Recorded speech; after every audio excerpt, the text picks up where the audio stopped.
با نام خدا یاد خدا. سلام دوستان عزیز، من حکیمی هستم از فرانسه. خوش آمدید به برنامه نوبتی دیگری ما. خدا کنه در هر گوشه دنیا باشید.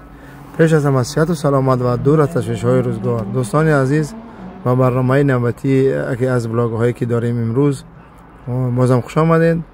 ما نصیب باشه چون در برنامه های قبلی گفتیم در فرانسه امروز توی است و سفر ما از طریق شهری بوردو صورت میگیرد، چون ما میریم طرف بوردو، یک دو مهمانه میگیریم از بوردو، بعد میریم طرف سمت تویخانه دیگه شهر.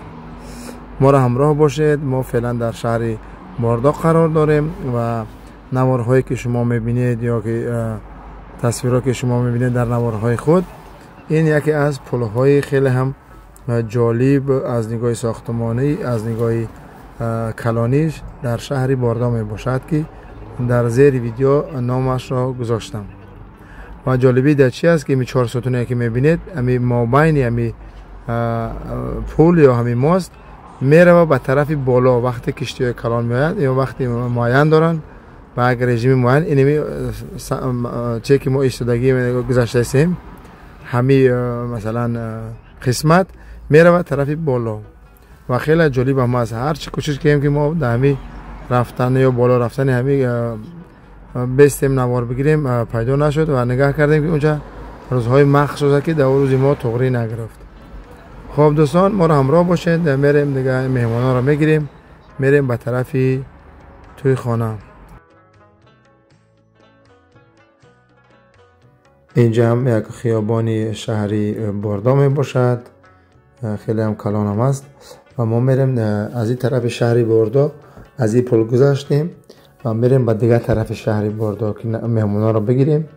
دیگه وظیفه ما را امروز که گذاشته است صاحبی توی باید مهمونا را بگیریم و از طریق برگشتن ما با نصیب باشه با دیگه پل یا با دیگه ماست از شهری بوردو عبور میکنیم که شما انشالله در نوارهای بعدی میبینید.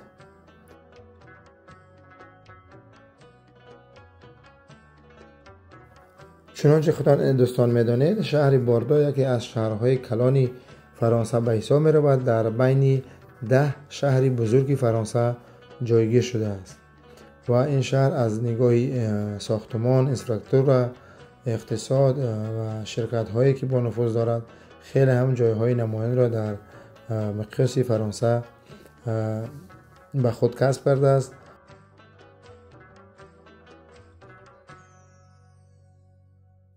در این شهر سیستم نقلیات، سیستم فرهنگ، معارف، توریسم، ورزشی، سیاحی خیلی هم خوب برآمده مانده شده است. در اینجا بسیار موزه ها جایگیرند. در اینجا دانشگاه ها و یونیورسیته های خیلی هم با نفوذ. در اینجا سینما، تئاتر، سیرک، میدان های هوایی بزرگ و بندری که در این شهر جایگیر شده است، بندر آبی، یعنی بحر نزدیکی این شهر می باشد.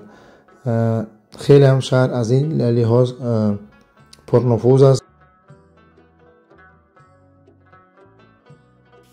چنانچه دوستان گفتیم شهری سیاحی یا توریستی می باشد. تقریبا در یک سال از تخمین می رود که از 5 تا 6 تا 7 میلیون سیاح یا توریست از این شهر دیدن میکنند. خیلی جاهای تاریخی و دیدنی باب زیاد دارد شهری بوردو.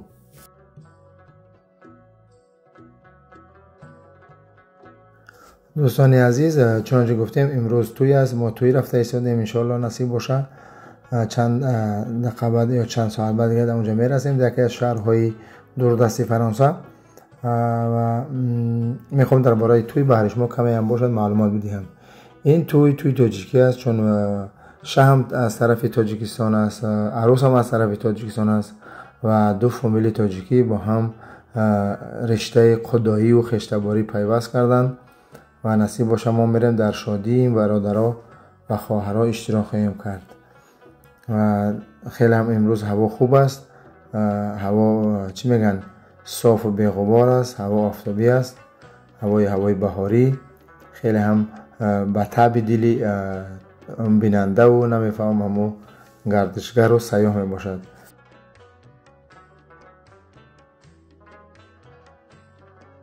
هنگام سفر کردن در چنین باد و هوا برای آدم یک مزه خاص خود دارد رفتن یا سفر کردن در همچنین باد و هوا و از طریق شهرهایی که بزرگ میگذری میره طرفهای دیگر سمت ها خیلی هم باز یک مزه چی میگن علایده خود را دارد و ما میریم این از نفرها را گرفتیم از چی شهری باردو و میریم دیگه طرفی دیگه سمتی این شهر که از شهر باید بیرون برایم چنانچه پیشتر گفتم از پول دیگه ما در آمدیم در شهری باردو و از این پول میریم دیگه طرف سمتی توی چنانچه گفتیم نام های پول ها را من در زیر ویدیو ها نوشتم.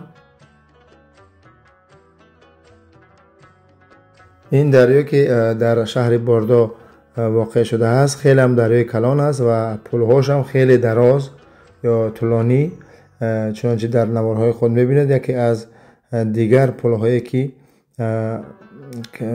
از بالای این دریا عبور میکنند خیلی هم کلان است و خیلی با یک ساختمانی یک چی میگن شیوه خاص پل ساختن اینها را ساختن خیلی هم زیبا دیدنی و خیلی هم بزرگ و نگفتن نماند از شهر باردو چون گفتیم شهری بندری است خیلی هم کشتی های کلان از این شهر عبور میکنن و در پهلوی شهر باردو پارتی چی میگن دریایی هم هست یا رشنه وگزل که هر چی که میگن در اینجا جایگیر شده است. به اون خاطر شهر باردو از نگاه خیلی ترانسپورت های آبی هم مشهور و چی هم هست پیشرفته. این ماست ببینید چقدر کلانه ما فعلا قرار داریم در بالای ماست در بالای پل هوایی که این طرف شهر با او طرف شهر پیوست میکند.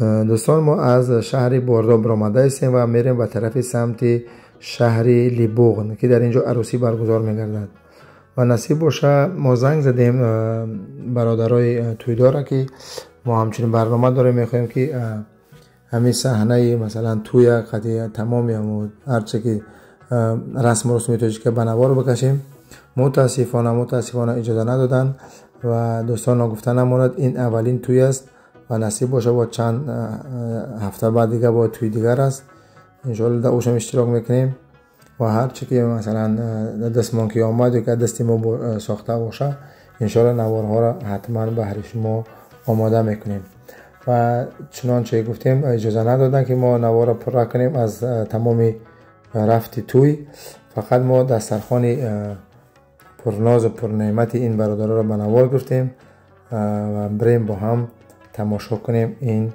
معرکه برادران. ما رسیدیم در شهر گفتگیمان و میریم داخل معرکه و یا خانه برادری که امروز توی عروسی فرزندان خود را دارند. دیگه بریم با هم تماشا کنیم چند از نوارهای جالب و زیبا و دیدنی این توی را.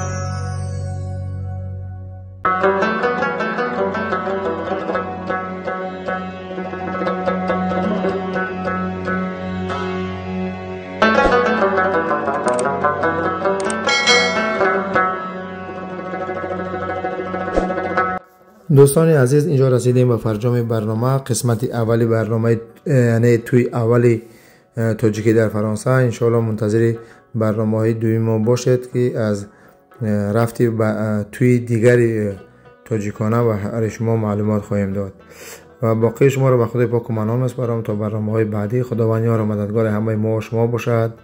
بدرود.